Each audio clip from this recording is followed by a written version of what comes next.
comuns em língua portuguesa. É sobre isso que vamos falar hoje. Bora lá? É logo após a vinheta.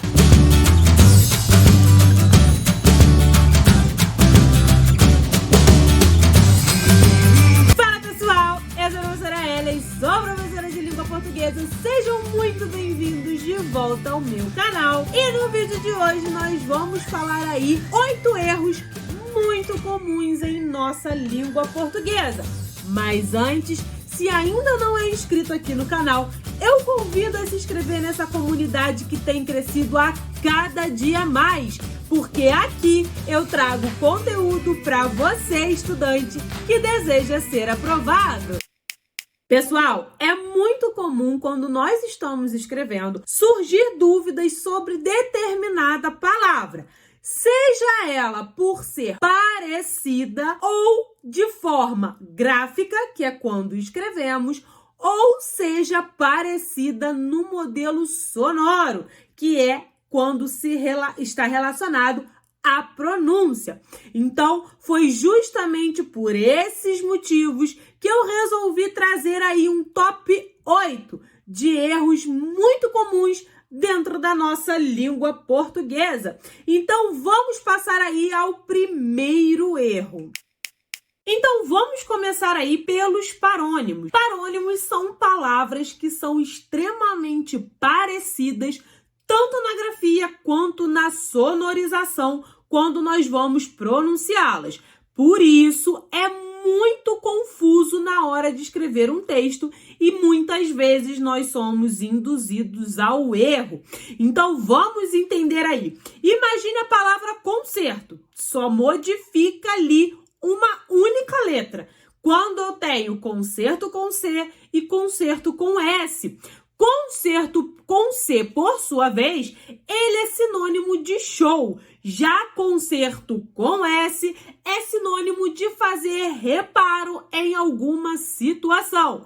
Outra frente que nós temos aí parônimos e que podem muitas vezes nos confundir é quando nós temos acento com C, que vem a ser um sinal gráfico, e acento com 2 S, que vem a ser o local o qual nós nos sentamos, e traz do verbo trazer, que é com Z, e traz com S, que vem a ser lugar, ou seja, ele é derivado de atrás, tá certo? Então, o primeiro erro aí foi voltado aos parônimos. Já o segundo erro tem a ver com o A em com H, o A sem H e o A craseado, a começar pela pronúncia, que é a mesma, porém se difere aí na hora de sua aplicabilidade, e é nesse momento em que muitas vezes nós erramos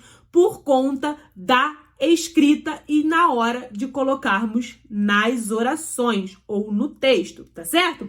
Então, vamos aí. Essas palavrinhas, né, a começar que elas nos deixam de cabelinho em pé. Então, quais são a diferença? Por exemplo, o A do verbo haver é escrito com H. Ele geralmente apresenta sentido de ter ou existir. Então, tá na dúvida se vai utilizar o A com H, é só trocar aí pelo sinônimo que vem a ser ter ou existir. Tendo coerência na aplicabilidade, vocês já sabem que deve ser utilizado o A com H. Por exemplo, há muito tempo que não a vejo. Tem muito tempo que não a vejo. Então, aqui eu faço a utilização do A do meu verbo haver, tá certo, pessoal? Além, né, nós temos aí o termo com a preposição a. Geralmente, ele se confunde com esse do verbo haver, mas tem as suas diferenças. A primeira foi a que eu expliquei, é só trocar o verbo haver pelo sentido de ter ou existir, que vocês conseguem jogar na aplicação. E o a, quando ele é utilizado na oração, nós dizemos assim: daqui a 3 dias eu vou viajar. Ou o local da prova fica a 2 quarteirões da minha casa. Imagina eu colocar aí nessa oração, por exemplo, daqui tem 3 dias, não cabe. A coerência, ela se perde. Nessa circunstância aqui, não tem como nós utilizarmos o A com H. Agora, pessoal, tá na dúvida? Se vem a ser um ou outro, troca pelo sentido do verbo haver, do ter ou existir, que aí vocês vão retirar essa dúvida no momento. E o A, enquanto craseado, ele significa para a. Então, nós temos aí, suas aplicações são feitas, na maioria dos casos, antes de palavras femininas, locuções adverbiais de tempo, modo e lugar. E algum dos termos seria dessa maneira. Quero ir à praia. Eu quero ir a algum lugar. Tem aí uma diquinha, né, muito rápida, que diz assim: vou a, volto da, crase a. Vou a, volto de, crase pra quê? Por exemplo, vou à praia, volto da praia. Então, quero ir à praia. Então, esse a é craseado. Em outra circunstância, por exemplo, a minha prova tem início às 10 horas. Aqui eu tenho um quantitativo de hora exato, então logo eu utilizo aí o A craseado e não o A sem ter a crase. Tá certo, pessoal? Então esse aí foi o erro de número 2. Passando a ir ao erro de número 3. Quando eu digo assim, ir de encontro a ou ir ao encontro de. É tão parecido que soa como se não houvesse diferença alguma, mas acredite, tem diferença. Ir ao encontro de quer dizer que tudo ocorreu de acordo com as expectativas, ou seja, tudo ocorreu dentro do esperado. Ao passo que ir de encontro a é justamente o contrário, ou seja, ele é utilizado quando queremos dizer que duas coisas não são compatíveis umas com as outras, de forma que gera aí um conflito. Então, ir ao encontro de são duas coisas compatíveis. Ir de encontro a são duas coisas completamente diferentes. Então, pense em compatibilidade de opinião e incompatibilidade de opinião. Compatibilidade de opinião, ir ao encontro de. Incompatibilidade de opinião, ir de encontro a. Coisas completamente diferentes. Eu utilizei a compatibilidade de opinião como exemplo, tá, pessoal? E top aí do número 4. Então, nós temos aí vir, ver e vier. Gente, o vir, no caso, vamos começar aí que eles são verbos irregulares, né? Então, assim, se você deseja saber mais sobre isso, nós temos um vídeo aqui no canal que fala sobre os verbos regulares e irregulares, as suas diferenças. Vou deixar linkado aqui na descrição. Então, vamos lá. Vir é usado para falar sobre algo relacionado do verbo ver. Por exemplo, se eu vir uma questão de classe gramatical na prova, ficarei muito feliz. Gente, ele é um verbo irregular. Então, em alguns momentos, ele vai funcionar como o verbo ver, tá certo? Nesse caso aqui, se eu vir alguma questão de classe gramatical, vou ficar muito feliz. Na prova, ficarei muito feliz. Agora, observe aí o verbo ver. Ver tem o mesmo sentido do verbo vir quando se trata de olhar, de ver, tá certo? Mas ele vai mudar em relação ao tempo verbal. Então, quero ver o tema do nosso trabalho. Então, eu quero ver, nesse momento, qual é o tema do nosso trabalho. Já o vir é, se eu vir alguma questão, ele está no modo subjuntivo, que vem a ser o futuro. Se eu vir alguma questão. Tá certo, pessoal? Então, aqui nós temos a mudança do tempo verbal.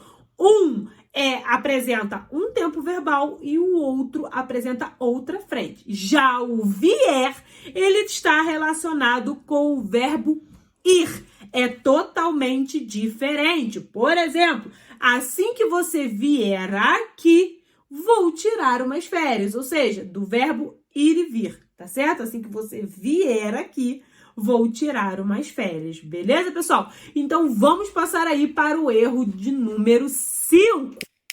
Já o erro de número 5 está relacionado quando nós temos aí ao invés de e em vez de. Para você que pensa que em vez de e ao invés de são a mesma coisa, sinto muito lhe dizer, mas não são. Enquanto nós temos aí o ao invés de, que exprime algo que temos a intenção de falar, porém acontece exatamente ao contrário do que nós estamos esperando, nós vamos utilizar ao invés de.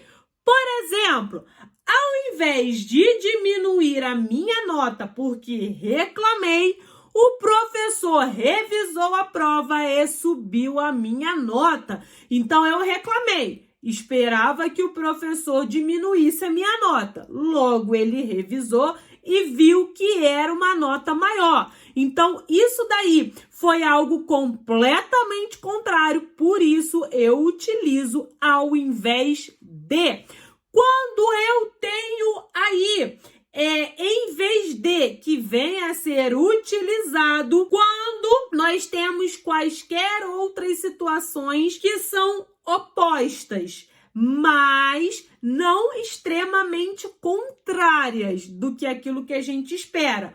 Por exemplo, em vez de estudar para a prova de amanhã, passei a tarde inteira vendo séries. Se vocês pararem para observar, existe uma diferença aí gigantesca. O ao invés de traz uma situação completamente contrária daquilo que se espera.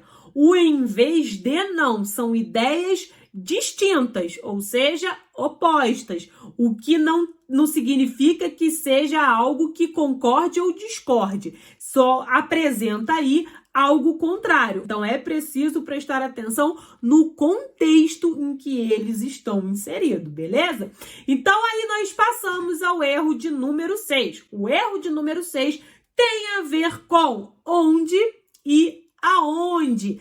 Duas palavrinhas aí que nos causam muita dúvida na hora da utilização.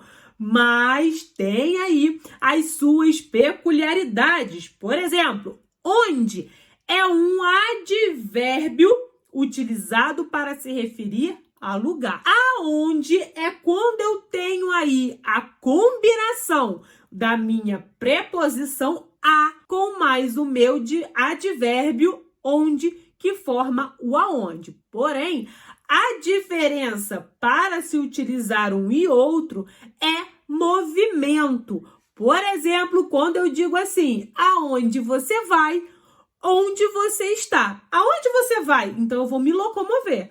Onde você está, eu estou parada, tá certo? Então, essa é aí a diferença. Aonde é movimento, onde é parado. Aonde você vai? Onde você está. Passamos então aí para o erro de número 7. Outra frente que nos causam aí muitas dúvidas. O mais com i e o mais sem i.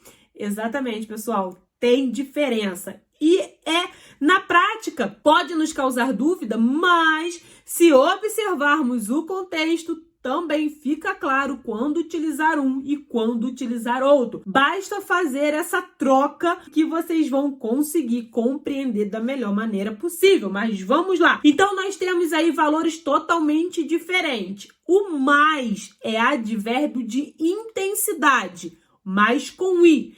Enquanto o mais sem i é uma conjunção coordenativa de adversidade, ou seja, da ideia de contrariedade. O mais com i, a palavra contrária oposta a ela é menos, certo? Já o mais sem i, as palavras sinônimas a elas são porém, contudo, todavia, entretanto, no entanto. Não fui à aula, porém, fiz os exercícios. Quanto mais eu estudava, mais eu aprendia. Quanto menos eu estudava, menos eu aprendia. Então aqui nós já vemos um caso aí da utilização do mais com i, tá certo? Deu para compreender, pessoal? Então, enquanto um é advérbio de intensidade, intensifica a situação, o outro traz ideia contrária da situação que está sendo colocada ali. Tá certo? E por último, e não menos importante, nós temos aí a utilização do este e do esse. Pessoal, aqui no canal nós temos vídeo falando única e exclusivamente sobre os pronomes demonstrativos, que eu também vou deixar linkado aqui na descrição para vocês. Mas vamos aí à diferença. A começar que este é um pronome demonstrativo utilizado em primeira pessoa, ou seja, a primeira pessoa do discurso vai proferir para algo que está perto ou próximo dela, ao passo que o esse vem a ser segunda pessoa do discurso, ou seja, ele é proferido mais próximo de quem está ouvindo a situação. Tá certo? Então, por exemplo, quando eu digo assim, esta borracha é minha, porque ela está próxima de mim. Agora, quando eu digo assim, esse papel, o qual vocês estão anotando, faz parte do caderno de vocês. Por quê, pessoal? Está longe de mim, perto de vocês que estão escrevendo o que eu estou falando na aula de hoje sobre os erros mais comuns de língua portuguesa. Tá certo, pessoal? Então, pessoal, deixa aqui nos comentários qual desses erros você comete ou já cometeu alguma vez na vida, porque eles são erros bem corriqueiros que nós cometemos e temos muitas dúvidas diariamente. Então, deixa aqui nos comentários quais destes erros você já cometeu ou ainda comete. Então, esse foi o vídeo, pessoal. Espero que vocês tenham gostado. Se vocês gostaram, não deixe de enviar a um amigo que também precisa saber sobre esse top 8 dos erros mais comuns utilizados em língua portuguesa e possa aprimorar cada vez mais o português. Afinal de contas, erros como esse, numa prova de concurso ou vestibular, ou até mesmo em redações, eles não vão passar batidos. E aí sim, ou vocês vão errar a questão, ou então vai diminuir a pontuação na redação de vocês. Então não deixe de se inscrever aqui no canal, porque aqui eu trago conteúdo para você, estudante que deseja ser aprovado e não cometer erros bobos como estes que eu falei aqui no vídeo de hoje. Se inscreva no canal, me siga também nas redes vizinhas. Sempre levo conteúdo riquíssimo de língua portuguesa pra lá também. E aí, estudante? Bora uma aprovação? Bora lá aprovar junto comigo?